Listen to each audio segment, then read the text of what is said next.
নমস্কার বন্ধুগণ, ফুটবল টিউটোরিয়ালে সকলকে স্বাগত। আজকে আমরা চলে এসেছি ইন্ডিয়ান ফুটবলের বেশ কিছু আপডেট নিয়ে। তো চলুন না দেরি না করে শুরু করা যাক। প্রথমে চলে আসছি কিন্তু ডোমিঙ্গো ওরামাস ক্যাব্রেরার কথা। তাকে কিন্তু শ্রীনিধি ডেকান এফসি কোচ করে দিয়েছে। এই কোচ কিন্তু গত বছর গোকুলম কেরালা এফসির কোচ ছিল। এরপর চলে আসছে কিন্তু হিতেশ শর্মার কথা। হিতেশ শর্মাকে কিন্তু মুম্বাই সিটি এফসি সাইন করিয়ে নিয়েছে এবং হিতেশ শর্মা তাদের মিডফিল্ডে একটা নতুন জান ফুঁকবে, এটাই তাদের এক্সপেকটেশান। এরপর চলে আসছে নিম দর্জির কথা। নিম দর্জিকে কিন্তু মুম্বাই সাইন করাতে চাইছে, এরকমই কিন্তু শোনা যাচ্ছে। নিম দর্জির সাথে কিন্তু মুম্বাইয়ের কথাবার্তা অনেক দূরই এগিয়েছে। এরপর চলে আসছি এজেকুয়েল ভিডাল।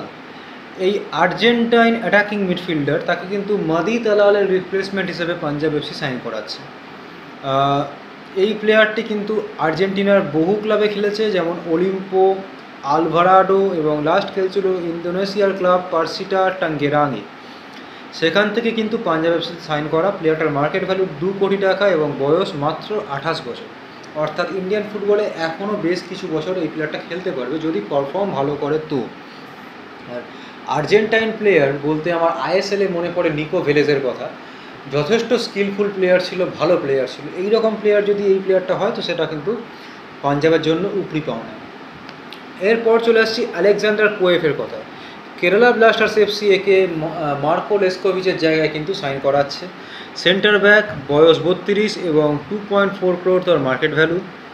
ফ্রেঞ্চ এই ডিফেন্ডার ফ্রান্সের বিভিন্ন ক্লাব যেমন লেন্স, কায়েন এই সমস্ত ক্লাবে খেলেছে এবং লা লিগার ক্লাব গ্রানাডা মাল্লোরকাতেও খেলেছে। লিগ ওয়ানে কিছু ম্যাচ খেলেছে এবং লা লিগাতে প্রায় 13টার মতো ম্যাচ খেলেছে। বেশিরভাগ ম্যাচে কিন্তু লিগ টুতে খেলেছে এবং লাস্ট খেলছিল কায়েন লিগ টুর ক্লাব, সেখান থেকেই কিন্তু এই কেবিএফসিতে সাইন করা। আর লাস্ট চলে আসছি আজকের সবথেকে বড় আপডেটে, মানোলো মার্কেস রোকা। তিনি কিন্তু অ্যানাউন্সড হয়ে গেছেন ইন্ডিয়ার নতুন হেড কোচ হিসেবে।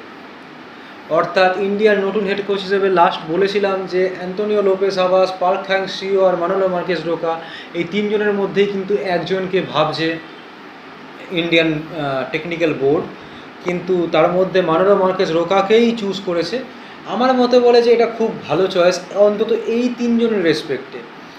আন্তোনিও লোপেস হাভাসের থেকে মানোলো মার্কেস রোকা অনেক বেশি ইন্ডিয়ান জুনিয়র ফুটবলারদের থেকে তাদের বেস্টটা নিয়ে আসতে পারেন। এটা আমরা আগেও দেখেছি। তার হাত ধরে কিন্তু বহু ইন্ডিয়ান ফুটবলার উঠে এসেছে, যেমন আকাশ মিশ্রা, লিস্টন কোলাসো, আশিস রায় থেকে শুরু করে হিতেশ শর্মা এবং আরও অনেক, মোহাম্মদ ইয়াসির, প্রচুর প্লেয়ার উঠে এসেছে। এবং তিনি এমনকি নিম দর্জি তামাংও কিন্তু তার হাতেই উঠে আসা, যাকে নিয়ে এখন মুম্বাই চাইছে। তো এই কোচ কিন্তু ইন্ডিয়ান ফুটবলারদের থেকে তাদের বেস্টটা নিয়ে আসতে পারে, খুব ভালো। পার্ক হ্যাং সিওর ক্ষেত্রে একটাই ডিসঅ্যাডভান্টেজ এখানে কাজ করেছে, সেটা হচ্ছে তার ইন্ডিয়ান ফুটবলে কোনো এক্সপিরিয়েন্স নেই। তিনি সাউথ কোরিয়ান কোচ, তিনি ভিয়েতনামে কোচিং করিয়েছেন, অর্থাৎ আসিয়ান জোনে কোচিং করিয়েছেন, স্পিডি ফুটবলারদের কোচিং করিয়েছেন। সেই জায়গায় ইন্ডিয়ান ফুটবলে তার কিন্তু সেরকম এক্সপিরিয়েন্স নেই। আর পার্ক হ্যাং সিওর ক্ষেত্রে আরেকটা জিনিসও কাজ করতে পারে, এটা আমার ঠিক জানা নেই। আরেকটা জিনিসও কাজ করতে পারে, সেটা হচ্ছে কিন্তু তার স্যালারি ডিমান্ডটা একটু বেশি। তো এক্ষেত্রে মানোলো মার্কেসকে কিন্তু ইন্ডিয়ান ন্যাশনাল টিম তাদের হেড কোচ হিসেবে ফাইনাল করেছে। এবং তার যদি কোচিং ক্যারিয়ার একটু দেখি, তিনি কিন্তু বহু ছোটোখাটো ক্লাব, ইউরোপা, প্রাট, বাডালোনার মতো ক্লাবে কোচিং করিয়েছেন। অ্যাসপেনিয়ল বির হয়েও কোচিং করিয়েছেন। লাস পালমাসের সিনিয়র টিমেও কোচিং করিয়েছেন এবং 2020 সাল থেকে তিনি ইন্ডিয়ায় আছেন। 2020 থেকে 23 তিনি হায়দ্রাবাদে কোচিং করিয়েছেন। 2023 থেকে এখনও অবধি এফসি গোয়াতে তিনি কোচ হিসেবে রয়েছেন। এবার সব থেকে বড় কথা এটাই যে তার এফসি গোয়াতে কিন্তু আরও 1 বছর কোচিং করানো বাকি আছে। তো তাহলে কি এফসি গোয়ার কোচিং তিনি ছেড়ে দিচ্ছেন? উত্তর হচ্ছে না। এফসি গোয়ার পাশাপাশি ইন্ডিয়ান ন্যাশনাল টিমের কোচিং তিনি এই একটা বছরের জন্য করবেন। 2025 সাল থেকে কিন্তু তিনি পার্মানেন্টলি ফুল টাইম বেসিসে ইন্ডিয়ান ন্যাশনাল টিমের কোচ হয়ে যাচ্ছেন এবং 3 বছরের জন্য এই চুক্তিটা হচ্ছে, অর্থাৎ 2027 সাল অবধি কিন্তু এই চুক্তিটা থাকবে।